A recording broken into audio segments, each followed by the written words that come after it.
Men bilan umuman talashmang. Men haqman.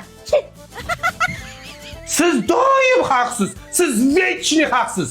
Siz borki tug'ma haqsiz. Men nohaqman a? Makkada. Men qara, sen dokumentalniy haqsan a? Senga любой narsa yarashaveradi, to'g'rimi? Xuddi shunaqa. Biz ayollar rajdyonniy haqmiz. Ha, siz rajdyonniy haqsiz.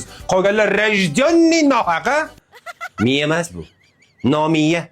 Yo'q, mana qarang. Ba'zida men haqman, ba'zida siz nohaqsiz. San ish qilib, ba'zi bilan vechniyni farqiga borasan? Конечно. Mana masalan, men doim haqman. Siz bo'lsa doim nohaqsiz. Biz doim nohaq.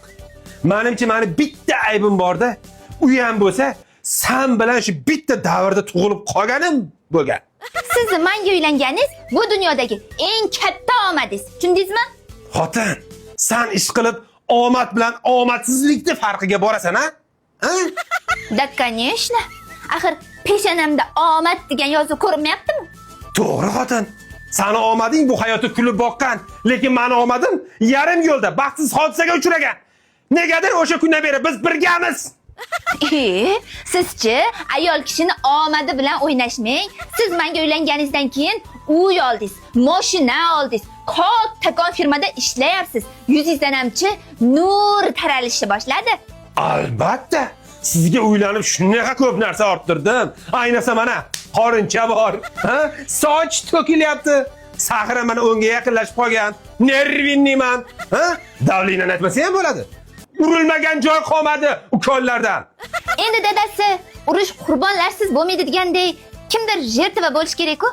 Shunga biz jamoamiz bilan kelishgan holda sizni tanladik. Yuksak e'tirof uchun dushiy rahmat. Yurakdan ishonch bilan oqlashga harakat qilaman. Lekin shu yoshimgacha omad degan so'zni boshqacha tushunar ekanman. Aslida omad emas, noomad ekan. Siz men bilan yashasangiz hali ko'p narsalarni tushunib yetasiz. Axir ya, woman. O'zi Chingiz to'g'ri aytgan ekan. Ma'no o'zi nima? Qora oq bo'lib, oq qora bo'lib chiqsa-chi?